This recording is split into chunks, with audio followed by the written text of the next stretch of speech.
kalau kopi udah nggak pakai gula, udah pakai gula, pakai es, pakai susu, tuh kopi jadi semua sama aja. Itu sudah gue bantah. Karena tamu tuku gue ganti blendnya, gue ganti roasting profile-nya juga rewel juga. Berarti kan bukti bahwa kalau orang udah sering minum, dia akan lebih appreciate dan dia akan lebih melihat perubahan itu sendiri. Oh wow. Kita kasih solusi.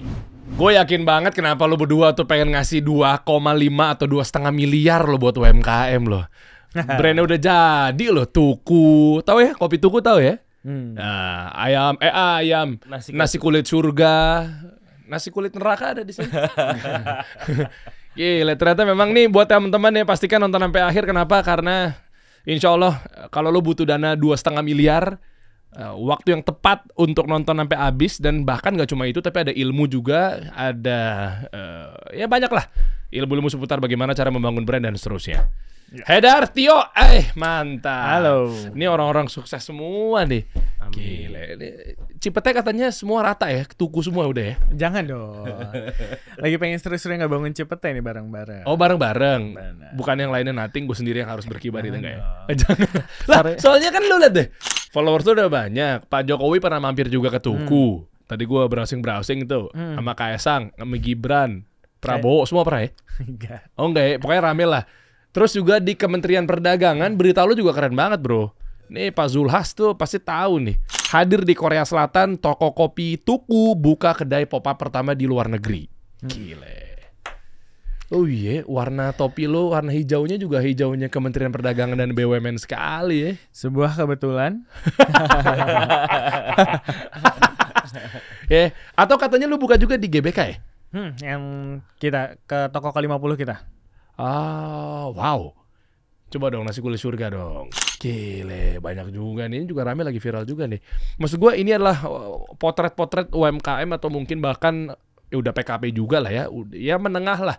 Menuju ke atas bagaimana lu bantu lah mereka-mereka semua sampai akhirnya kok bisa-bisanya mereka ngikut apa inkubasi atau mungkin ya nanti kita bahas ya. Kok bisa-bisanya nanti ujung-ujungnya ada dapat dana hibah 2,5 miliar. Bro, gue mulai dari gue dulu kali ya. Ya. Gue mau curhat nih. Mohon maaf kalau mata saya agak sayu hari ini. Lu juga pasti tahu cerita saya. Oh benar, yang tadi ya. Iya benar. Jadi gini, ya gue pribadi memang aktif bantu Pak Sandi. Untuk saat ini kita lagi diutus di Kemenparekraf. Pak Menteri, Mas Menteri gitu ya, guru saya gitu kan, artinya karena ada program apresiasi kreasi Indonesia, ada program-program yang memang membina UMKM, puluhan ribu lebih binanya Pak Sandi tuh, keren. Nah baru balik dari Toba. Nah yang gue pikirkan adalah ketika berhadapan sama UMKM, masalahnya parah banget ya, banyak. Iya maksudnya macam-macam. Ini udah ketolong sama kementerian-kementerian terkait, yang nggak ketolong itu, yang di luaran sana yang bertebar luas gitu ya. Sekarang gini aja deh tolak ukurnya. Ada kalanya hari ini gue jujur-jujuran aja nih. Ya. Sebenarnya udah 3 harian lah sebelumnya di Toba gitu kan bareng sama Kemenparekraf. Tapi di hari terakhirnya ada 3 kementerian terkait yang memang harus kita lalui dan kita temui. Bahasa apa tuh? Kemenparekraf, Kementerian Agama, Kementerian Depdikbud Ristek, Kemendikbud Ristek. 3-tiganya saya ngurusin UMKM dan mereka sangat concern terhadap marketing, branding, bagaimana cara mempromosikan produk dan seterusnya. Gue tidak ada ngambil kesimpulannya gini, yuk Dar. Kementerian-kementerian aja yang lintas-lintas kementerian aja sangat concern terhadap UMKM gitu loh. Separah apa sih UMKM kita gitu loh. Sampai akhirnya pengen diinkubasi, pengen dieskalasi dan seterusnya. Mungkin dari awal itu dulu kali kita ngobrol ya. Ayo. Baru nanti kita bahas lebih lanjut. Dan 2,5 miliarnya mungkin bisa lo taruh di meja ini kali ya. Lu juga pun kemarin alumni itu kan? Betul. Alumni acara itu kan? Yang akhirnya lo dapat duit berapa? 225. 225 juta nasi kulit surga ini. Iya betul. Gila nih. Ya. Ini program apa sih? Bootcamp apa sih gitu Kita ya? bahas. Dari mana yuk? Dari lu dulu kali ya? Oke. Ya lu kan lu praktisi deh. Lu udah mulai duluan dibanding nasi kulit surga. Betul. Tuku deh. Sebenarnya gimana sih ini si UMKM kita ini nih? Kenapa akhirnya pemerintah dan kementerian ini concern sekali gitu loh? Ya termasuk gua akhirnya di lompat-lompatin pindah-pindah tugas ke sini apa segala macamnya untuk lagi-lagi UMKM lagi, ketemu wajah UMKM lagi. Oke. Mungkin Mas Der kalau gua pengen ngajak mungkin sedikit kita ubah sedikit sudut pandangnya, bukan masalah ada masalah apa saja yang terjadi di UMKM, lebih ke arah how much potential yang bisa kita kejar untuk mengejar si Indonesia emas, let's say. Wih, mantap. Karena kan let's say paling tidak ini salah satu bahan reflektif pada saat pandemi kemarin nih. Pada saat kita ngelihat kita semua negara terpuruk, kita lagi yang bisa kita lihat apa sih? Apa yang ada di sekitar kita kan. Jadi gue merasa bahwa yang udah ada di sekitar kita tuh harusnya bisa kita manfaatin. I think itu esensinya kita dalam berbisnis kan, memberikan nilai tambah menggunakan apa yang ada di sekitar kita. Nah, pas kita explore, kita sama-sama tahu, pasti Haidar juga udah explore, kita teman-teman barang-barang di ekosistem juga udah ngobrolin bahwa terlalu banyak hal di Indonesia ini yang masih raw. Bahkan Pak Jokowi juga bilang bahwa jangan ekspor cuma bahan mentah, tapi barang setengah jadi. Yes. Intinya diberikan nilai tambah supaya kita ada nilai lebih juga yang bisa kita dapatkan untuk pendapatan negara kan. Nah, saat ini terlalu banyak hal di sekitaran kita nih. Let's say kalau aku di agriculture, di aquaculture banyak banget yang masih bisa dimainin. Jadi kenapa mungkin kondisinya UMKM lagi digenjot banget? Mungkin pandanganku memang karena potensinya sebesar itu. Kita punya populasinya untuk menggerakkan perekonomiannya, kita punya narasi budayanya buat dikemasnya, kita tadi punya raw material buat diolahnya. So bayangkan, gak usah kita ngomongin ekspor, bayangkan kita di negara kita semuanya support lokal, kita semuanya sibuk mengerenkan setiap provinsi, setiap daerah masing-masing. Bayangin kita setiap jalan-jalan setiap provinsi itu bakal selalu punya seru-seruan. Kalau orang keliling Euro trip mungkin lo bayangin keliling Indonesia, lo akan ketemu coffee shop yang beda-beda, lo akan ketemu kulineran yang berbeda-beda. I think menurut gue daripada problemnya lebih ke arah potensi itunya. Jadinya saat ini penting sekali kita punya entrepreneur yang memang secara mentalitas mau maju dan punya pandangan lebih terhadap Indonesia, dan ada sebuah ekosistem yang menaungi supaya itu semua nggak cuma seru di awal tapi bisa sustain ke depannya. Oke, tapi gini bro, bukan nggak setuju, tapi gimana cara melihat bahwa ini adalah potensi ke depannya akan lebih baik kalau kita nggak berangkat dari masalah-masalah yang didapat gitu. Apalagi gimana caranya adanya solusi kalau nggak ada masalah. Nah berarti kan butuh ada dibenahin dulu nih di sisi masalahnya, baru ketemu potensialnya. Tahu dari mana bahwa ini orang berpotensi tapi sementara jangan-jangan dia nggak bisa menyelesaikan masalah. Nah poinnya tuh itu.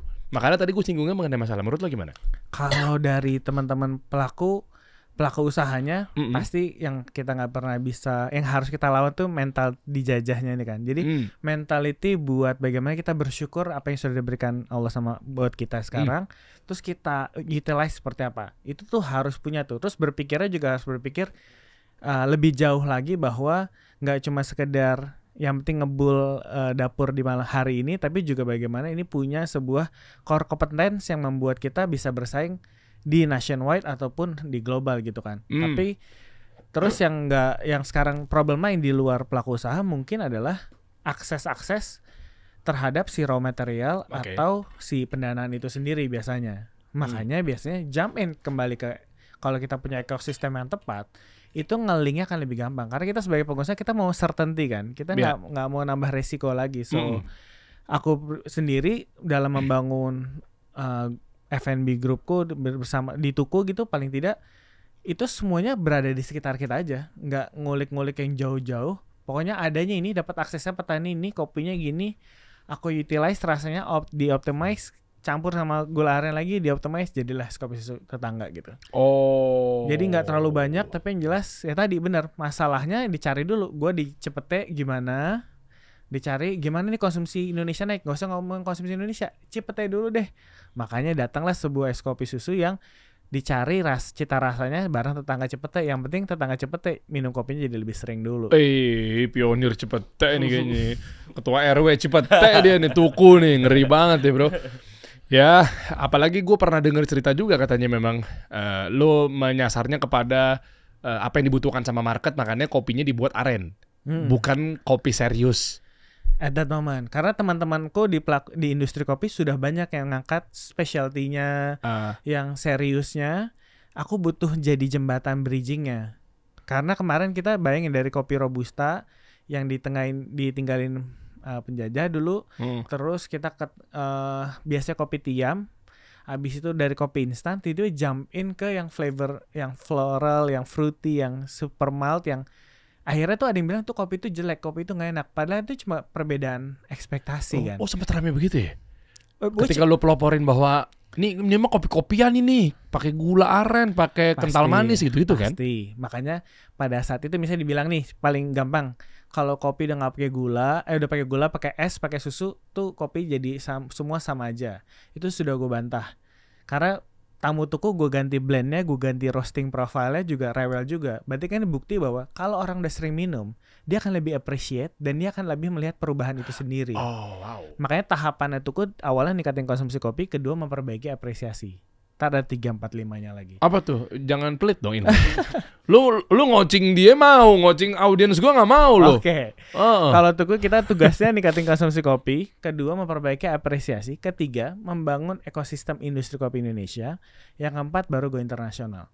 Baru yang kelima nanti better living, karena kita butuh yang sustain. Yang better livingnya dalam arti yang gampangnya nih, orang minum kopi lebih banyak, orang lebih happy, orang butuh kopi, butuh kebun kopinya kan, butuh kebun kopi, itu butuh hutan untuk bisa punya kebun kopi yang baik, punya hutan lebih baik, oksigen lebih banyak. Gile, udah di tahap 4.0 ke atas ya. Jadi efeknya tuh gerakan, efeknya tuh hulu ke hilir, nggak cuma mikirin profit.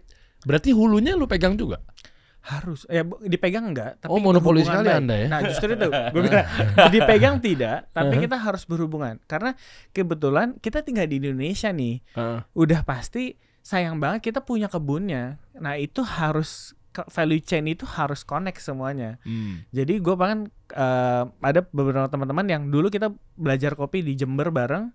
Udah ya, gue akan main di hilir, lo main di hulu ya. Ntar kita ketemu di industri ya. Bener ketemu sekarang di industri. Terus sekarang kita saling support. Mantap ya. Kita ngelihat bahwa sekarang sepak terjangnya Tuku pun juga dari yang kecil, besar dan seterusnya yang apa takeaway. Lu konsep lu kan gitu kan? Tugo sih sebenarnya. Tugo ya ngomongnya ya. Cuma mungkin abis ini akan bergeser ya. Makanya dilihat dari toko Kemang, GBK mulai ada dine-in-nya juga. Oke. Tapi kalau kita ngomongin F&B, lu kan F&B nih, Haidar juga F&B juga. Nah, ilmunya sama gak sih? Lu ngurusin nasi kulit, nasi kulit which is sama perkopian. Nah, ini kita tajemin pelan-pelan nih, Bro. Gimana menurut lu?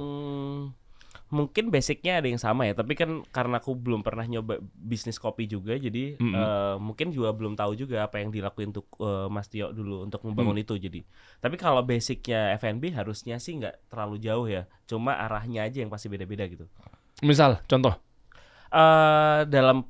Dalam bikin ekosistem ya, misalnya kalau dari sumpama dari Mas Tio gitu kan, kalau dari Mas Tio kan mungkin dia bikin tadi ada 5 stepnya segala macam, sedangkan kalau kita mulai mungkin Mas Tio itu adalah salah satu pebisnis yang udah paham tentang fundamental, sedangkan aku dulu sama sekali nggak ngerti apa-apa, jadi dulu jualan dulu aja, jalan laku, ada demand, ya udah deh apa yang harus kita kejar gitu kan, jadi ada yang mulai duluan gitu kan, terus cara jualannya, cara kita growth-nya juga beda-beda. Kalau Mas Tio kan juga pengennya buka outlet sendiri dulu, satu nambah satu. Kalau kita dulu waktu itu karena kita starting dari tenda ya di Jogja gitu kan, kita butuh banget apa yang harus kita lakuin untuk bisa lebih banyak cabangnya gitu kan. Ya udah kita akhirnya juga open kemitraan segala macam. Jadi saat open mitra kita ada dana, kita bisa buka outlet sendiri. Nah caranya kita growth itu juga pasti beda-beda gitu kan. Oke. Nah ini akhirnya menjadi alasan bahwa kenapa lu juga butuh satu pembimbingan, inkubasi. Nah, nanti nyambung nih ke obrolannya bahwa kenapa lu juga peduli banget sama UMKM nih, Yo. Ya, lu nge-coaching juga kan, lu kan nge-counselingin juga, lu advising ke mereka juga kan. Nah, pada dasarnya seperti itu. Nah, makanya gue menarik justru pas lu pancing bilang bahwa gue pun juga mulai waktu itu nggak tahu arahnya nih, belum tahu paham fundamental. Itulah bagus gue denger kenapa, karena biar nggak jiper juga buat UMKM. Nah, jadi kan UMKM ya, terus gue gimana, apa kabar? Hello, gue baru mulai nih gitu kan. Nah, maksud gue gini, coba deh, lu coba personalisasikan dengan UMKM yang lagi betul-betul memulai, sehingga tujuannya pentingnya inkubasi plus tujuannya kalau memang dia berhasil melewati tantangan, dia akan dapetin satu apresiasi berupa uang tunai totalnya 2,5 miliar. Nah poinnya kan itu kan bro. Nah lu bisa berbagi pengalaman deh. Kenapa lu butuh itu? Kan sementara kan lu juga bisa belajar sendiri. Ilmu banyak bro di Google. Lebih tepatnya nih, dulu aku pas pertama kali aku join di SC ya. Kan, aku join itu di tahun 2022 gitu kan. Itu pasca pandemi. Jadi Nasi Kulit Surga ini mulai di tahun 2018. Oke. Kita jalan dari Jogja, di mana kota Jogja ya, kita bukan kota Jakarta ya. Kita buka beberapa cabang di Jogja, terus kita mulai nyoba masuk ke Jakarta. Ternyata beda banget nih. Cara marketingnya beda, biayanya beda, segala macam beda gitu kan. Nah, once kita akhirnya udah mulai bisa banyak cabang di Jakarta gitu kan, pandemi datang tuh. Saat pandemi datang kita tuh ada banyak, jadi total dari 68 sampai hilang setengah outlet gitu kan, 50%-nya hilang gitu kan. Terus habis itu kita tuh bingung, ini arah kita mau kemana? Kita balik ke Jogja lagi kan. Kita nggak punya circle, kita nggak punya teman yang ngasih arahan yang mungkin sesuai gitu kan ya, gitu kan. Akhirnya kita apa yang harus kita lakuin ya, apa yang aku lakuin ya. Jadi salah satu aku ikut lomba ini gitu kan. Aku butuh validasi buat, ya apakah aku harus pivot, apakah aku harus tetap lanjut. Nah, lomba yang dimaksud adalah DSC. Diplomat Success Challenge. Iya, betul. Wow. Waktu itu angkatan keberapa? Kok lu proven banget sama tuh jujur aku lomba? Aku pernah ikut satu lomba sebelumnya. Baru total ikut lomba tuh total ada 3 kali, ada startup, ada satu itu. Nah tapi dari semua prosesnya ada yang aku nggak dapat, karena di pas DSC aku ngerasa bahwa kan nanya juga sama teman-teman kan yang pernah ikut lomba, mana sih lomba yang paling susah gitu kan. DSC itu adalah salah satu lomba yang paling susah karena dia ada inkubasinya, ada study case segala macam. Tapi yang aku liatin, oh berarti kita bakal ketemu sama banyak banget industri yang kita stay dalam waktu yang lumayan lama karena inkubasi di sana, di mana kelelahan kita juga dipacu, kita ngeliatin dominasi teman-teman, gimana mereka bisa hubungan sama orang lain, di mana ada mentor-mentor juga dah. Di situ tuh kita bahkan dari awal mulai kita udah nggak berharap menang ya, pengen menang ya, menang ya bonus ya alhamdulillah. Tapi selain itu adalah ekosistemnya, kita bisa temenan, dapat insight dari mana-mana, bahkan di proses itu kita bisa kolaborasi langsung di sana gitu. Wow. Jadi itu yang kita paling senengin sih gitu kan. Oh, gue udah dari kesimpulan nih Yoni, ini menarik ya Haidar nih. Gue coba tarik kesimpulannya ya. Ketika pandemi datang, outlet lo yang tadinya 70 let's say, ya hilang 50%. Hilang 50%, tinggal 30-an. Iya, betul. Nah, apa yang harus dilakukan oleh UMKM ketika tumbang? Ternyata lu bijak, yang lu pilih adalah mungkin nggak langsung buru-buru genjot lagi dari cash flow, dari kas yang ada, dari kersur perusahaan lu misalnya, tapi pentingnya ilmu di situ kan, pentingnya pembinaan di situ kan. Nah, tapi kenapa lomba? Maksud gue, lomba juga pada umumnya lomba. Nah, akhirnya tadi lu sempat kelepasan tuh, ngomong juga tuh, bahwa yang membedakan dengan lomba yang lainnya adalah ya yang lainnya lomba, pitching, hadiah, hore gitu kan. Betul, tapi betul. tidak didapatkan itu halnya dengan justru di Diplomat Success Challenge. Betul. Karena lebih dari lomba. Iya, betul. Lomba, emang maksudnya lebih dari lombanya apa aja? Karena kita kan biasanya kita lomba, kita bahkan cuma ngomongin bisnis kita sendiri. Oke. Ada waktunya, tapi dari diplomat tuh kita ngerasa aku bukan orang yang biasa pitching juga gitu kan. Di situ dilajarin pitching dari 1 menit pitching gimana, jelasin ke orang 2 menit. Wow. Setelah kita tentang bisnis kita sendiri, kita ada study case di mana itu kita ngebahas bisnis yang bukan bisnis kita sendiri. Jadi study case satu kelompok, gimana cara ngembanginnya. Berarti kan di situ kita diajarin cara mikirin yang lebih komprehensif ya, di luar industri kita gitu kan. Apa yang bisa kita konekin antara satu industri sama industri lainnya gitu kan. Nah di situ yang kita ngerasa bahwa ternyata di sini tuh ekosistemnya enak banget gitu kan. Teman-temannya maksudnya ada antara hubungan antara juga mentor dan lainnya juga akhirnya kita jadi kayak teman gitu kan. Kita jadi bebas karena aku yang notabene Jogja gitu kan. Kita nggak mau masuk ke Jakarta, mau nyari akses susah banget. Nah, aku ngerasa bahwa DSC itu salah satu pintu untuk membuka akses juga. Mantap. Itu sih jadi yang kita pengenin banget itu. Benar. Setuju, Gitu ya. Diplomat Success Challenge atau DSC yang dimaksud ini adalah betul-betul bisa ngebuka pintu-pintu kita, peta arah yang tadinya kita nggak tahu.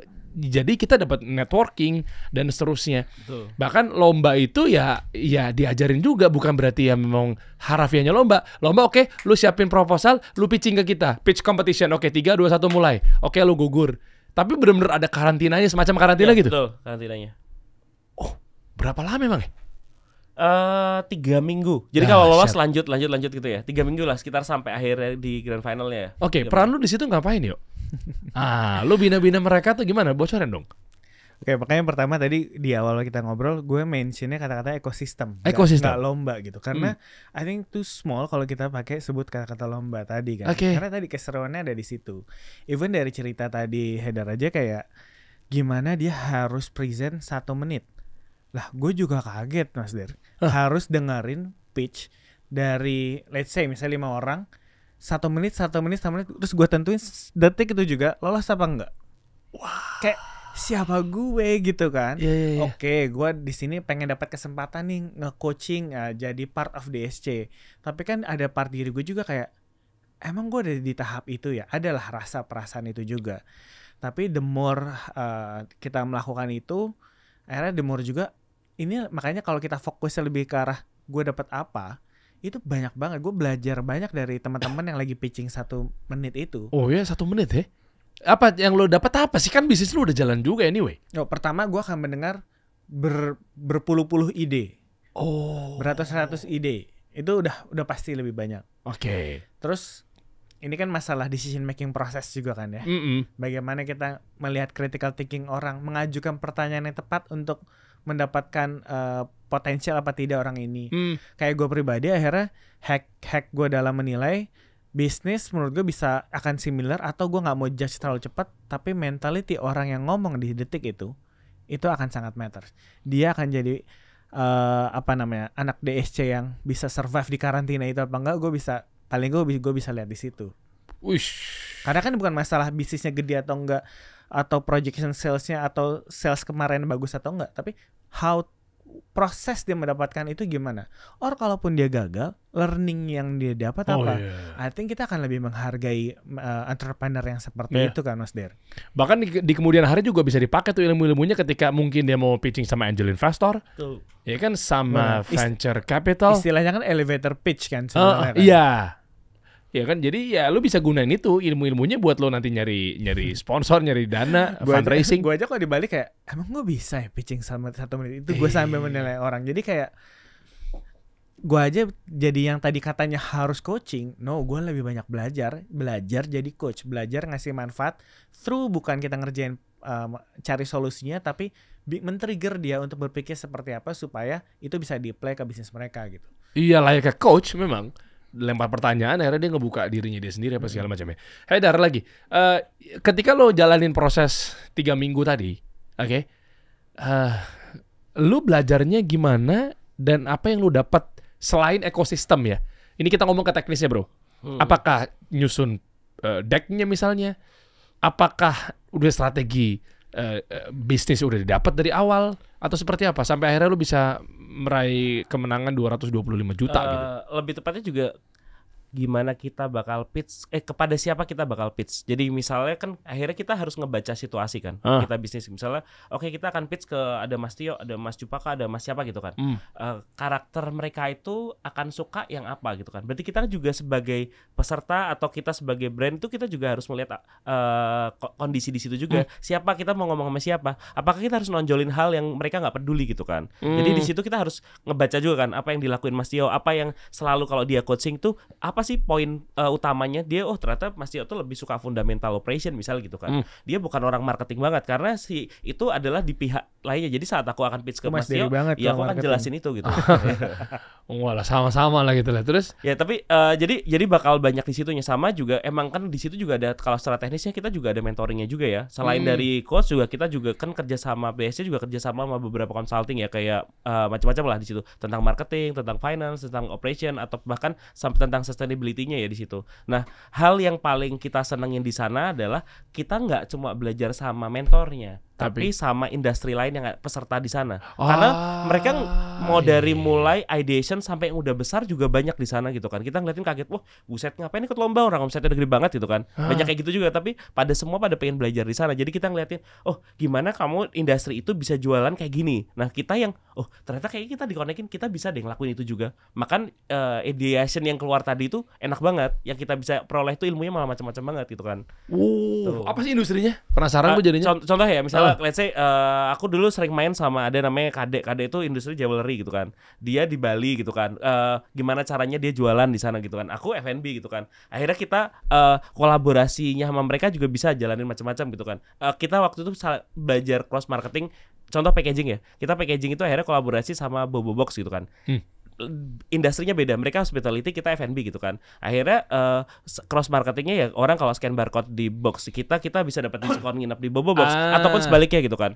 Nah, atau yang kita kemarin pelajarin juga, oh berarti karena kita tuh startingnya paling banyak adalah online platform gitu kan. Kita ngeliatin ilmu, oh orang-orang tuh masih suka nanya, apa sih kenapa harus online, kenapa nggak offline, bisa gitu. Ada beberapa lah pertanyaan tentang itu gitu kan. Terus kita ngerasa, oh berarti kalau online kita harus ngeluarin experience offline dalam penjualan online gitu. kan. Apa yang kita lakuin? Oke, kita bikin packaging misalnya kalau di scan barcode terus itu ada suara, ada landing page, ada suara waiter kita, halo selamat datang di Nasi Kulit, sambil makan kamu bisa dengerin musik ini dong gitu kan. Nah, kita lagi proses itu juga gitu kan. Jadi insight yang kita dapetin di sana tuh kayak berarti ada experience offline juga dalam pembelian online gitu kan. Itu yang kita pengen bawa. Udah bukan tendaan lagi kan kalau gini kan. Tendaan lagi. Dan itu pun juga nggak dipungkiri dapat saat masuk dalam satu karantina atau ekosistem yang bernama DSC atau Diplomat Success Challenge. Wow. Terus yang lo dapat akhirnya lo praktekin ke sekarang atau alumni-alumni yang ada di sana, itu gue mau lihat dong profil dong. Biasanya kan penonton nih ngelihat kalau memang udah tervisualisasi. Alumninya, lo udah dapat omsetnya kenaikan berapa. Itu kan biar ada kegambar dengan hadirnya ikutan di sini kan. Ya, jadi nggak melulu lomba, catat lo ya. Betul. Ini networking, ilmu dan seterusnya ada di sini nih. Oke, coba apa aja yang didapat? Hasilnya. Yang jelas tuh kita from this to this ya, before after ya. Waktu itu kan aku datang ke sana gitu kan. Aku datang ke sana adalah momenku paling galau 2022 itu ya. Aku bingung, aku harus pivot atau enggak? Karena kita memulai Nasi Kulit sebagai pionir brand nasi kulit ya di Indonesia. Habis itu langsung banyak banget brand nasi kulit yang kita starting dari HPP. Harga dulu kulit itu adalah sampah gitu kalau di sana ya, di bagian itu, jadi nggak terlalu dijual belikan, jadi harganya cuma 12.000 15.000 per kilo. Waktu kita udah growth akhirnya banyak juga brand kayak gitu, harga kulit per kilo itu 35.000.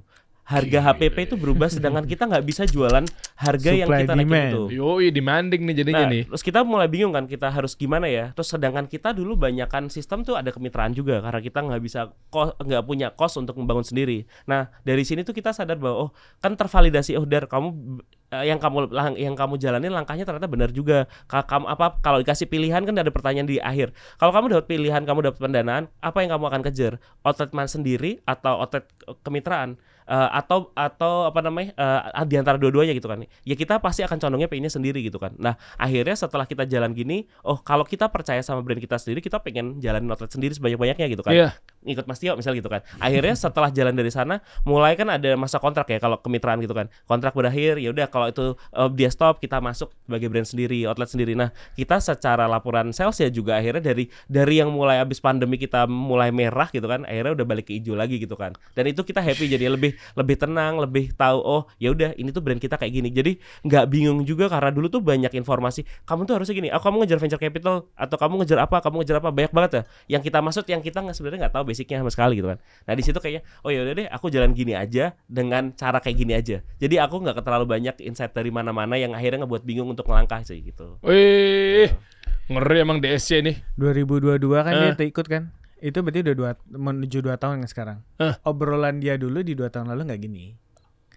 Topiknya akan sangat bocorin dong, coba. Ya let's say kita misalnya ngomongnya akan produk banget lah. Ngomonginnya toko banget lah. Yang masih sangat operasional gitu kan. Tapi ya kalau kita ngobrol di luar, aku bahkan nggak berani gue ngomong di levelan kita kalau lagi nggak di DC, gue coach dia peserta. No, ini kita udah sama-sama sama pelaku usaha kan. Dan terlalu banyak juga yang gue bisa belajar. Karena kalau kita lihat, bisa di search aja nanti Nasi Kulit Surga, Headernya sendiri, itu gerakannya banyak banget sekarang setelah keluar dari DSC gitu. Apa coba yang lo baca petanya? Gerakannya apa aja? Yang pasti tadi masalah investment gitu-gitu, expansion tuh udah langsung obrolannya lebih getol daripada produk itu sendiri. Kalau dulu tuh product ops banget. Sekarang tuh udah lebih expansion, udah masuk ke podcast juga gitu kan. Ngeri. Justru gue juga masih cari, sebenarnya nih sekarang dia juga bikin event yang berhubungan sama UMKM di Jogja gitu. Jadi dia udah menuju jadi sosok orang penting di UMKM Jogja juga gitu. Amin. Memang studio ini, tayangan ini memang tempat nongkrongnya pengusaha memang. Jadi jangan ngaku pengusaha kalau belum pernah duduk di Asik. Alhamdulillah udah masuk sini. Tapi ada satu hal. Dulu waktu awal mulai aku mulai buka outlet di Jakarta, di mana kita nggak ngerti, nggak punya uang sama sekali, mau buka di Jakarta sewanya mahal banget. Nah, satu hal yang aku lihat adalah Kopi Tuku. Dia buka di Pasar Santa. Pasar Santa tuh dulu waktu aku datang offline-nya udah sepi, udah gak ada. Ya udah di mana ya? Akhirnya paling murah adalah di lantai 2 di ujung belakang dengan sewa 7.500.000. Iya tahu. Tapi aku liatin kalau Tuku secara dia bisa jualan online dan rantainya kayak gitu terus gitu kan. Berarti kita bisa nih. Ya udah akhirnya kita buka di sana gara-gara Tuku salah satunya. Wow, gitu mantap. Iya. Dulu tuh kan Santa lagi termasuk lolos. Kalau lolos sih siapa dulu ya? Kok di kepala gua ada ABCD. Oh, ini DOG. DOJ hotdog kan maksud lo ya? Iya, betul. Dan ada warteg juga tuh. Warteg astagfirullah. Banyak banget. Ada yang warteg kekinian pokoknya. Oh iya. Iya. Dekat Futago. Iya, tahu gua. Iya, Futago termasuk juga. Futago di situ duluan baru sebelum di Blok M ya. Iya, oke. Itu Santa gimana kehidupannya Santa? Jadi penasaran gue sekarang. Sekarang sih ya udah nggak kayak dulu ya. Udah Pas zaman lagi seru-serunya itu udah nggak kayak gitu. Iya. Sayang banget tuh mereka tuh nggak dijadiin banget. Makanya pas turun udah sepi lagi, ya udah gue masuk. Gue tetap ya ada tempat space di daerah dekat pusat. Secara radius online bagus tuh, cabang keduanya tuh kan kita juga lagi merangkak kan pakai investment bootstrapping sendiri, ya udah. Oh, lu jadi bootstrap ya? Nggak ada investor apa segala macam. Nggak ada. Gile. Nah ini nih buat UMKM yang lagi nonton nih, hati-hati melangkah. Mau bootstrap, mindset profit and loss dan seterusnya, mau EBITDA positif dan lain sebagainya. Lo harus pinter-pinter nyari ekosistem biar lo tumbuh bareng-bareng, jangan ngasal gitu loh. Makanya Diplomat Success Challenge ini hadir nih membantu UMKM. One of the options ya. Ya. Ya tapi oke lah, udah angkatan ke berapa sekarang? Udah 15 tahun soalnya. 15 tahun. Rasanya itu udah cukup menunjukkan konsistensi, itu udah menunjukkan kemawasan diri dan udah berbagai learning curve itu pasti kan. Iya dong. Kasih tahu dong sekarang lebih dalam. Mungkin teman-teman sekarang jadi penasaran bahwa kayak oke lah, iya gue ikutan deh DSC, Diplomat Success Challenge di angkatan ke-15 artinya kan. Kalau lo pengen juga di coaching sama Tio gitu, Haidar juga nanti ngisi juga nggak? Sharing-sharing pengalaman sebagai alumni dong. Di belakangnya Mas Tio biasanya. Bawain tas soalnya. Oh, di mana ada Tio, di mana ada Haidar. Emang jadi nggak enak ya kok udah banget. Coba dong kasih tahu dong apa aja program-programnya dan apa yang dia dapat. DSC di angkatan 15. Ini udah ada nih. Salah satu contoh yang lahir dari DSC atau Diplomat Success Challenge ya. Ini kapan nanti acaranya, teman-teman pastikan nonton sampai akhir ya, bagaimana cara daftarnya dan seterusnya. Coba kita masuk dulu ke Diplomat Sukses. Gue pengen ngajak teman-teman penonton nih, UMKM, pengusaha gitu ya. Mungkin gue tahu lu pengen buru-buru sekali nih, ingin masuk ke ekosistem ini, sabar, tenang. Memang sangat eksklusif sekali kayaknya nih ya, ekosistem ini. Nah, DSC angkatan ke-15, season 15 tuh. Season 15, oke. 15 tahun komitmen kami untuk perkuat ekosistem wirausaha Indonesia. Coba ke bawah lagi deh.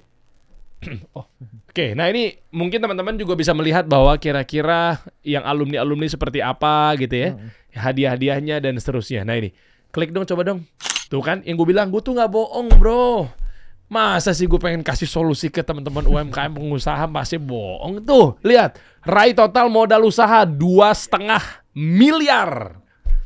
Iya kan? Nih dia nih. Siapa sih coachnya nanti di sana? Selain Tio? Ada Mbak Nilam. Alah sahabat saya. Nilam ada juga di anyway gue ada ke Buli Abuya kalau lo tahu. Ya, nah itu Nilam akhirnya kita bareng juga kemarin habis kolaborasi juga di Almas juga, dia masuk juga tuh Almas Chicken kan. Gue ada di situ juga. Ada siapa lagi? Satu lagi, Jupaka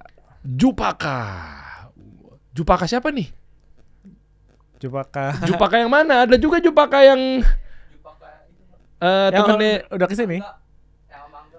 Jupaka apa namanya dia? Gue lupa sih. Jakarta Sneakers deh. Iya. Kick Avenue gitu ya. Kick Avenue dan seterusnya. Oke. Ini bukan. Ini apanya nih? Oh, ini alumninya. Siapa sih alumni brand-brand yang udah pada besar-besar? Buat teman-teman ada gambaran juga nih. Ternyata mereka juga lahir dari Diplomat Success Challenge loh. Nih ada brand-brandnya yang lu hafal? Siapa yang brand-brand yang udah muncul ke permukaan deh? Haidar? Kalau yang F&B sekarang yang angkatan kemarin nih ada angkatan yang angkatan 2024 2024 itu ada Sushi Story, ada Street Sushi. Terus Guru Bumi, terus ada apa lagi ya? Yang kalau angkatanku kemarin tuh Otera, ada Yori Eatery, ada banyak lah di situ. Gila. Nah ini para alumni-alumninya ya. Teman-teman tinggal buka aja di diplomatsukses.com. Coba yang atas deh nih. Nih misalnya nih paling kiri atas nih si Rengkuh. Pelepah. Kalau lu pernah di hover aja. Apa kenapa? Yang pelepah packaging daur ulang sustainability gitu. dari pelepah pisang. Itu dia kemarin ikut. Bahkan sekarang dia udah udah pakai biochar gitu buat nanti bisa buat sama mengolah limbah juga, buat jadi biochar, buat nanti bisa buat ntar salah satu di kebun kopi dia juga nanam di situ buat produktivitas kopi yang lebih baik. Gue demen nih emang nih orang-orang atau wirausaha yang memang mindsetnya nggak cuma ngejar profit doang tapi with purpose. Profit with purpose tuh yang ngejar profit tapi tetap ada tujuannya jelas. Buat memajukan petani apa segala macam. Tahun lalu aja di DSC sampai nginep di barak. Oh iya? Ngapain? Barak infanteri gitu. Iya? Buat ngetes kebangsaan lah, mengolah kebangsaan. Bagaimana? Karena tadi purpose ini kalau ditariknya cuma buat duit doang nggak akan segitu-segitu aja. Tapi kalau kita ngasih impact, sustainability, kebangsaan, I think name it lah ekosistem yang kayak gini gitu. Mungkin tetap ada yang lain, tapi I think this is one of yang mungkin the easiest buat teman-teman UMKM yang mau masuk. Ya kalau memang kalian getol ya pasti akan terlihat kok. Gua tahu teman-teman di dalam ngefilternya gimana. Jadi even mereka bahkan sudah lebih terprep daripada kami para coach yang akan ngefilter teman-teman gitu. Mereka sudah melihat betul mana yang kira-kira berpotensi dan emang mau menjadi besar gitu sebenarnya. Kalau tiba-tiba ada respon dari teman-teman yang lagi nonton bilangnya gini gimana? Ya kan gue masih baru banget mulai. Ini kasih penilaiannya apa sih untuk mendapatkan dana hibah 2,5 miliar gitu? Tadi Haidar udah ngomong bahwa pas dia di dalam aja ada yang kelihatan company-nya brandnya udah gede banget, sama ada juga yang baru mulai. Jadi nggak masalah dong. Kayak tadi misalnya gue milih memang karena gue ngerasa nih orang mentalitinya siap buat jadi pengusaha. Dia baru mulai mungkin, tapi dia bisa menjelaskan prosesnya. Dia tahu apa yang dia jago di mana. Kan bukan karena ada orang jalanin sesuai passionnya. Tapi kalau passion lo nggak jago ya lo nggak akan gimana gitu kan. Ya tapi maksud gue gini apakah memang betul-betul literally apa tolak ukurnya? Misal apakah usahanya harus jalan minimal 5 tahun misalnya? Nggak ada. Atau tembus revenue 100 juta misalnya? Atau gimana sih? Ya just bisa menjelaskan plan dengan baik aja sih sebenarnya. Jadi belum apa-apa, belum ngapa-ngapain nggak apa-apa. Tapi cuma jelas aja. Ide aja. Ide aja boleh? Justru that's the idea. Bahwa idenya, tapi gitu, jangan cuma mentah aku pengen punya warung, kan nggak seru kan, tapi warung yang gimana biar nanti sustainability-nya apa. Itu possible. Kalau dia udah nyentuh profit terus sustainability terus impact ke Indonesia, wah itu sih udah pasti keambil. Udah ada bocorannya tuh ya. Ingat ya, hanya ide lu tuang. Lu masih startup, lu masih piyik, belum ada kekuatan tim operation yang kuat apa segala macamnya. Lu tinggal pitch aja 1 menit ya. Kalau ya sekarang submit proposal dulu. Submit proposal, oke. Nanti proposal itu akan difilter, abis itu yang difilter masuk ke national competition, nanti dia harus pitch. Nah, sekarang boleh bocorin nggak? Kalau alumni, proposalnya itu gimana yang diincar para coach dan juga yang memang potensi untuk masuk ke tahap berikutnya? Bocorin dong. Kalau tahap awal banget kan, gimana cara bikin proposalnya? Kalau aku sih sebatas problem solusi gitu kan. Problem solusi, produk, terus timeline sama traction di situ, financial report. Kalau aku ada itunya, financial report sama apa yang kita mau tuju sih. Goalnya itu. Pitch semuanya akan sama aja kok Mas Der. Oke. Tapi tadi lu memang highlight itu di mana gitu kan. Let's say kenapa lu bakal milih jualan baju, ya kenapa, bukan cuma jangan karena kepengen atau karena suka doang gitu kan. Tunjukin lu lagi punya link di sana, jago di situ. Makanya tadi kalau gue sih pada saat bisa jelasin bisnis proses, di dalam bisnis proses pasti ada problem, ada solutionnya kan. Habis itu secara hitungan jelas, syukur-syukur ada impact sustainability dan buat Indonesianya sih. Itu menurut gue udah pasti sih. Udah 3 kali gue catat Tio bilang kalau bisa lu ada impact buat Indonesianya. Dan kalau enggak kita juga di UMKM juga kalau cuma bikin usaha, maaf orang punya duit tinggal bikin gitu. Iya betul. Kita pengen jadi manusia yang lebih dari mereka kan. Enggak cuma sekedar mengolah uang. Bukan sama aja enggak coba taruh duit di sini bikin gagal pindahin lagi, itu kan jadinya kayak I think esensi dagang atau bisnis yang mau kita kejar kan bukan itu kan. Dan konteksnya kalau gue pribadi, kita juga kalau gue selalu bilang biasa kalau di kegiatan gue, kalau proposal di approve sama Tuhan biasanya bisnisnya lebih lancar. Makanya biasanya bikinlah proposal yang impactnya gede. Berarti ada rezeki orang di sana. Berarti lo bisa slip-slipin tuh nanti kan. Gue pikir yang belakangnya Pak Kusadewo doang yang bisa mengeluarkan petua-petua. Tapi Tio Tuku juga bisa loh. Ternyata gue pikir hidup lu cuma urusan sama masalah espresso, gula, aren. Gue pikir itu doang ya. Ternyata luar biasa, pantas emang jadi coach di sini ya. Dar, berapa slides Dar? Kira-kira kebutuhan nih? Berapa? Slides, decknya, proposalnya.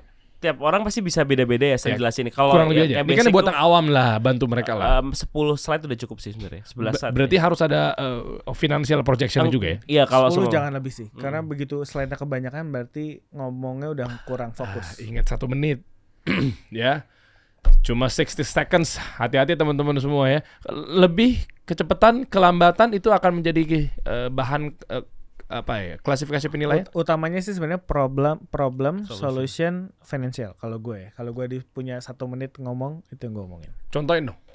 Enggak, gue nggak lagi nembak lo. Gue nggak minta lo.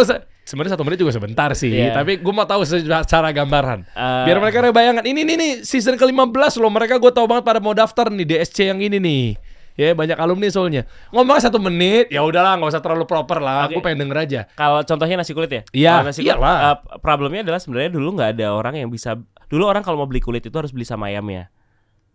Wow. Kan akhirnya kita ngasih solusi orang bisa beli kulit tanpa harus beli ayamnya. Itu sih solusinya di situ.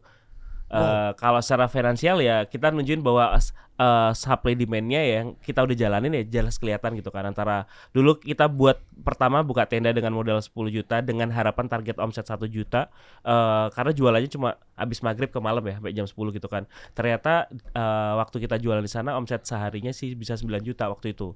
Jadi di tenda kan kita kaget, oh berarti demand-nya banyak banget nih akhirnya. Akhirnya kita buka tambah outlet, masih ada demand-nya, buka outlet tambah demand-nya, ya udah gitu aja terus. Kalau kita stop kalau demand-nya mulai ya, begitu.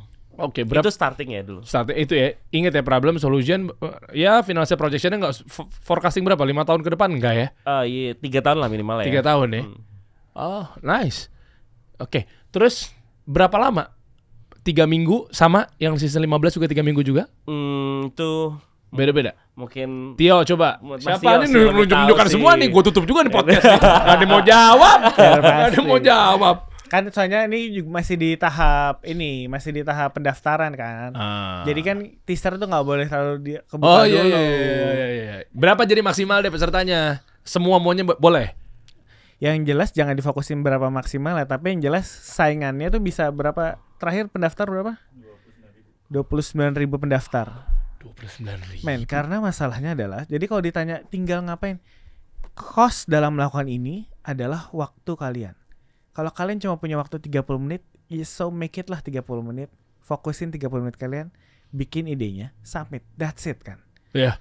You'll never know itu, yaudah mau cek masuk nggak masuk, coba aja. Tapi kalau dari gua, siapin diri lo, jadi nggak jadi, diterima atau nggak terima, lo udah spend 30 menit. Paling nggak lo makanya bikin dulu, tuangin dulu. Iya.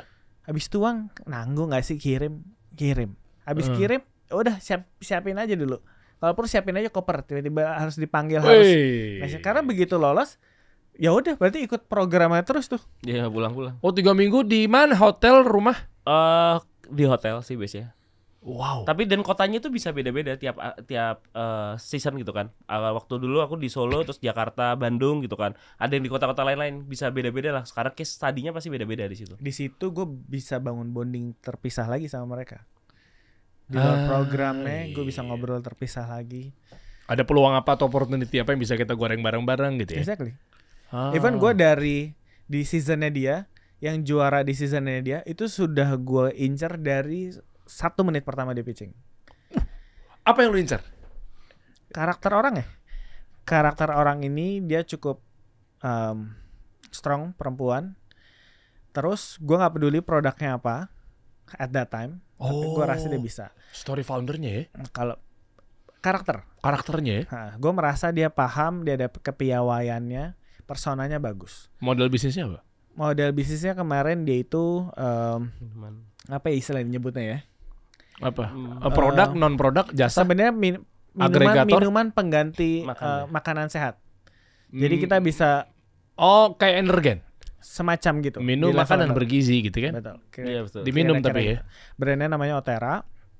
Botolan. Sekarang kalau maraton biasanya tuh ada dia. Iya. Terus pada saat dia selesai, aku mempertanyakan justru kamu mau B2B atau B2C. Aku lebih ke arah, yuk aku ada project. Kemarin zaman itu aku pernah kerja sama Disney kan. Ya udah, produk anak-anaknya diproduksi sama dia, dikeluarin sama Tuku. Wih, kebangun lagi tuh. Ya enggak, revenue stream baru. Karena bukan masalah revenue, ini masalah lu mau fokus ngebangun itu di belakang nggak?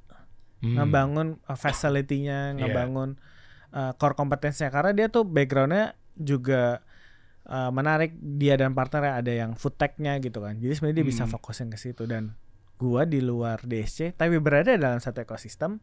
Yuk kita do something bareng gitu. Oke. Berapa total nanti akan meraih total hadiah 2,5 miliar tadi? Berapa orang? Berapa industri? Beda-beda. 10-12 orang ya. 10 sampai 12. Jadilah 10 sampai 12 brand atau founders gitu ya, yang bisa meraih nggak cuma uang teman-teman ya, 2,5 miliar oke, dibagi-bagi misalnya total, tapi ada yang lebih dari itu bahkan. Orang-orang yang nanti ketemu nih, let's say ketemu sama coach lain nggak selain aku, mungkin juga akan melakukan penawaran di luar. Oh gitu. Oh gitu. Ada yang mau di-inline sama media nggak? Gue boleh datang nggak sih? Aku rasa sih udah oke, lo ngomong gini pasti kan masuk kan. Itu pasti juga akan ke connect ya Mas Der. Oh, iya. Mungkin mau ikut daftar lagi tapi podcast yang didaftar. Kamu punya podcast? Enggak bercanda. Ada asosiasi doang podcastnya. Oh, keren. Gue pengen belajar dong. Gimana dong? Boleh gabung nggak ke asosiasinya? Kita kan sementara baru Corbuzier doang nih, masih kecil. Aduh. Baru logo di sini kan kemarin juga ada logo di sini juga. Wah, keren. Coba deh, yuk kita ajak teman-teman buka aja di diplomatsukses.com. Ada yang mau disampaikan lagi nggak dari Tio, Haidar? Coba dong, login apa? Daftarnya ada di mana nih? Tinggal klik di home button tadi. Di home ada tadi. Nah ini submit. Coba hover ke sini. Klik coba, kemana larinya? Nah, oke. Tinggal masuk. Tinggal masukin aja. Lo bisa pakai Google, simpel apa segala macam. Dan di dalam berarti nginsertnya itu apa? Kayak file gitu ya? File kita, attach gitu? Iya, pokoknya data diri biasanya gitu kan. Sama abis itu attach file kita gitu. Attach filenya PDF apapun bebas ya? PDF sih. PDF ya? Oh oke. Oh iya ini nih, dia ngisi ini nih. Wih langsung isi aja simpel. Mantap. Ayo dong, 35.000 nih kayak ini langsung nih. Keder lo yuk.